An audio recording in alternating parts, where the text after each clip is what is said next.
Chairman Easel, Ranking Member Carbajal, Ranking Member Larson, and members of the subcommittee. Thank you for the opportunity to be here today to discuss GAO's recent work on the condition and management of the Coast Guard's infrastructure. My testimony today includes information from our work on these issues and Coast Guard's progress in implementing our related recommendations. Coast Guard infrastructure assets are vast and include more than 20,000 facilities at over 2,700 locations. These include piers, runways, and buildings from which it carries out its operations. Good management of these facilities is critical to the success of Coast Guard operations. However, our work has raised concerns related to the Coast Guard's increasingly costly backlog of shore infrastructure projects.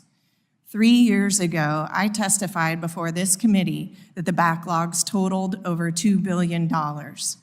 GAO's updated analysis shows that these backlogs totaled at least $7 billion at the end of last year. And almost half of Coast Guard's shore infrastructure is beyond its service life.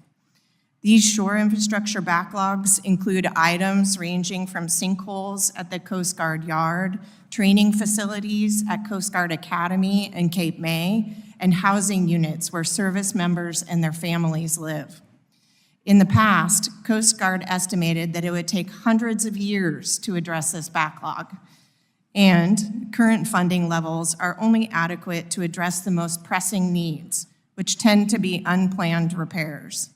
This is particularly concerning not only because of the estimated funding needed to address the backlogs, but because of other potential impacts.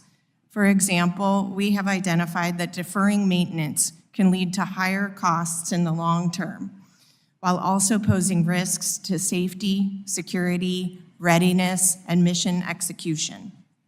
In our prior work, GAO made 6 recommendations to improve the Coast Guard shore infrastructure management efforts. Coast Guard agreed with all of these recommendations and in some cases has taken steps towards addressing them. For example, Coast Guard developed a new way to standardize facility condition assessments and issued guidance to prioritize critical infrastructure. These are promising steps, and the Coast Guard could further improve management of its infrastructure with additional action in the following 4 areas. First, the Coast Guard must find ways to report shore infrastructure information more completely and accurately in congressionally required plans and budget requests. This includes providing supporting details about competing project alternatives and trade-offs.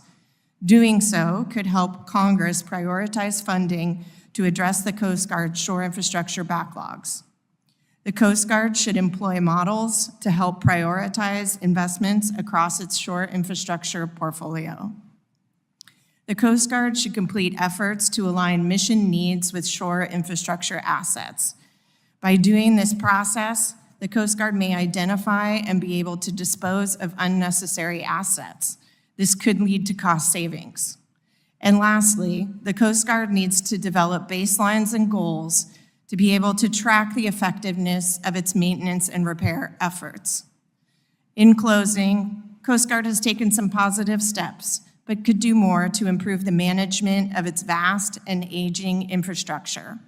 Fully addressing GAO's recommendations will help the Coast Guard to better manage its resources, identify cost savings, and provide Congress with better information to address shore infrastructure challenges. GAO will continue to follow up with the Coast Guard on these issues. This completes my prepared statement, and I'd be happy to respond to any questions you may have.